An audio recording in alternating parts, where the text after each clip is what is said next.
What's going on, everybody, and welcome to the Other Side of the Firewall podcast, where we talk about the latest and greatest in cybersecurity news, as well as we highlight those movers and shakers and glass ceiling breakers, those people of color who've made it to the other side of the proverbial firewall. My name is Ryan Williams, and as always, I'm joined by Shannon Tynes. What's up? What's up? What's going on? Welcome to Tuesday's episode. I think this is 3:30. Don't quote me on that. So greetings and salutations, all that good stuff. Happy belated St. Patrick's Day. We never hit the holidays. It's also Women's History Month, right? Yes. So all the things. Yep. Happy everything that's going on right now. Thank you for tuning in. Please like, share, subscribe, all that good stuff. Monday and Tuesday are topics. So please tune in to Monday's topic where we talk about a possible breach with Ring and their cameras or surveillance systems. And then tune in tomorrow for Wednesday's discussion. It'll be a good one. And then Fridays, talk about everything else, not cyber related. So movies, books, games, all that good stuff. Without further ado, I'll give it to Shannon. All right, everybody.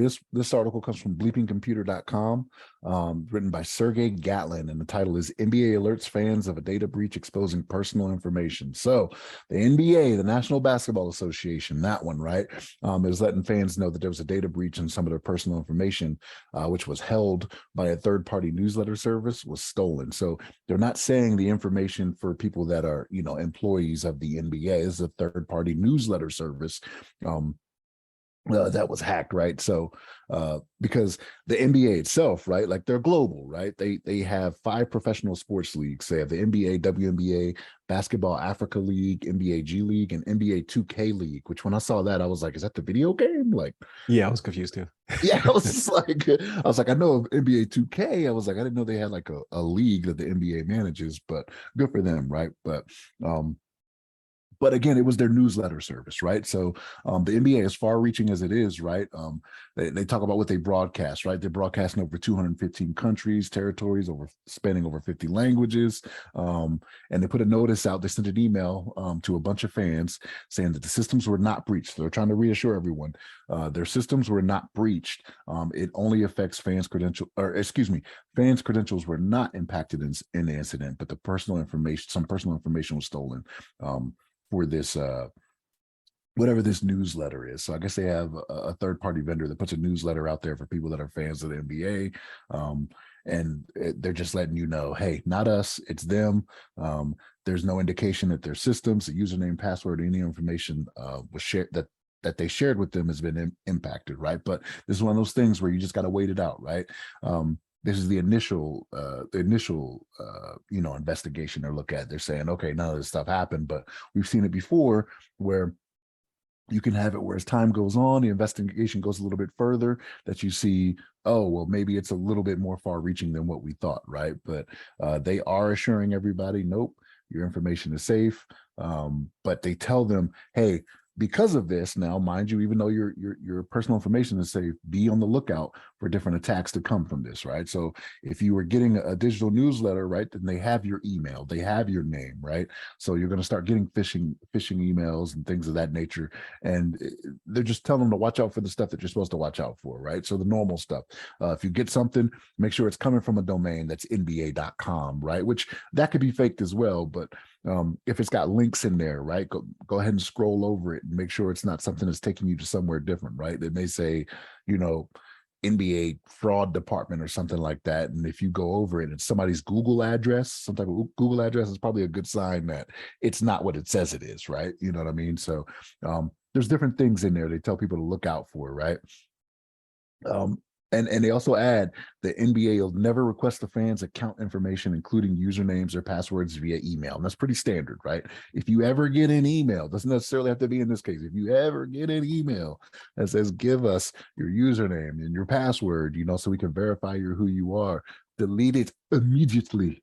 You know what I mean? Like that is not legit. Any legit company out there, no legit company out there is going to ask you for that. You know what I mean? Like we're way past those times. There may have been a time, 15, 20 years ago, maybe, right? And I'm even doubting that. I don't know, but where they would have asked for that information to verify who you are. But if you get that in an email, that is not legit. So they're just telling people, hey, be on the lookout for these things, right? So again, make sure it comes from an NBA.com domain. Make sure you're hovering over the links if there's anything in any type of emails that come from that you may be a little suspicious of, and watch out for the timing of it too, right? So because it's just happened, like if you get something from them in like a week, other than this email that they sent out saying that they were hacked, like be suspicious of that. You know what I mean? So, but yeah, the normal security practices that we try to tell you guys on this show as well, right? Like just do those things. Don't fall prey. You know what I mean? But Ryan, what's your thoughts on this? Yeah, this one, like, so it's the reason I chose this because it's pretty big. Like I didn't even know the far-reaching impact that the NBA has. Like I know everyone in the world loves basketball, right? But not to this extent. I know it was 215 countries, 50 different languages. I mean, if you think about it, like even Kim, was it Kim Jong? Even he loves his basketball. Okay, in It might have been North his dad. Korea. Was it? Oh, no, because Rodman. You're right. Because of Yeah, Rodman. Rodman is an, Yep, an yep, American ambassador because of it, yep, right? you're Like, right. so the world loves basketball, which blows my mind because I'm a Knicks fan. I don't watch most of the season. Like, we are not making it, so I tune out pretty early in the basketball season. But the reason I say that though is so now if they do have in this case email addresses and names of how many people, like how many millions of people could be potentially on this roster of names, and you can't even get a room full of people to agree to do their cybersecurity training, right? Like let alone the globe to know about these bad links and the implications of clicking a bad link in an email or receiving an SMS, because that's going to be the claim to fame, right? Like especially in other areas of the world, like cell phones are more prevalent than computers. So like they might not get an email, but they'll get a text, and then they won't think about it, right? Because you can't hover over links and text, and now it's blown up to be something bigger potentially. So I think this one is potentially going to be a story that traverses the entire year. Like we're going to be coming back to this in some shape, form, or other, just because of how many people can potentially be impacted by the NBA losing this information. So I think it's pretty significant, even though you don't think about it. But it's just basketball. Like no, it's the world. The world loves their basketball like they love their soccer and their baseball, which is crazy. Even though when you win the Super Bowl, you're world champion only in the States. Like It's technically still true, right? You don't have any leagues that are outside of the NFL control, so it's technically true, right? right. But I mean, you have so many different leagues when it comes to basketball, and it's so many different countries. So I think this one could be pretty big. And it's unfortunate, right? There's going to be a lot of people who are going to be susceptible to this in the future. They won't even know. They're like, oh, the NBA sent me something in my text. I'm going to click it. And then boom, they got you in some shape, form, or other. So we'll see what the future holds of it. But I just wanted to bring this to the podcast attention because of how big the NBA is, even though you don't think about it in that regard. So it's pretty crazy. So it's unfortunate that this happened. Again, check all of your emails, hover over those links. Just don't click them. Like I don't even click links to things I know to be legitimate anymore. I just go to the website. I'll just log in. But I just don't trust. That's still a good practice, though, right? Like Yeah. it's one of those things where you're not really missing anything at that point, right? No, Like, it's saving you maybe 20 seconds. yeah. Just go to the page, just log in, and then see what they have for you. Anecdotally, I had one recently. I was getting one from Spectrum saying that I owed a bill, but my internet is tied to my HOA. Right, it's one of those package deals, so I never have a bill. So it was like, yeah, you owe us $14. I was like, I don't owe you $14. And there was a link right there. And I was like, nope, see, this is how you try to get you, because it's dear customer. You don't even know my name? You that impractical? Then I hovered over it, and that was not the link to Spectrum. I was like, come on, man. I get them from Amazon, and our Amazon account isn't even under my email. So I'm like, you're not. That's me and Apple. That's me and Apple. I don't have an Apple account. I'm like, they'll always tell me that something's wrong with my account. Click this link. So, Like, so wait a minute. You got all that Apple stuff. You were deeply embedded. Yeah, the whole family, but it's all tied. It's all tied to the missus. She has Okay, the Apple okay, account. okay. All right. So Yeah. I get the dear customers. Every now and then I will get one that says Ryan in all caps though. Like, why are you shouting my name? Just weird. You just gotta be careful.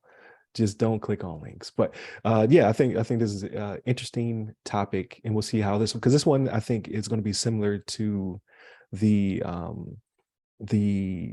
whatever, the student loans breach that happened, right? It's going to be a slow burn. Like, okay, they lost this information. How long will it take to come to blow up to the surface where people start getting these phishing emails and SMS attacks, right? Like, it's a very slow burn. Like, we want you to forget about this, and then in 6 months to a year and a half, then that's when we're going to get you. Very patient, right? Because they're in the business of making money off of you in this case. They will get enough people to click these links to install malware, to steal money, to do whatever, where it'll be worth their time waiting. So that's very unfortunate. So, but with that being said, thank you for tuning in. Again, Monday and Tuesday are our topics, so definitely tune in tomorrow's episode. It will be our discussion, and then Friday we talk about everything else: movies, books, games, all that good stuff. Hit us up at all of the websites. Social media presence, I guess to say. I don't know. I was trying to say something fancy. I messed it all up. But it's up all the websites that have our name. And then you can hit me up personally. I am at RY Security Guy. That's RYRY Security Guy. You can find me on LinkedIn, Clubhouse, and Twitter. Stay safe, stay secure.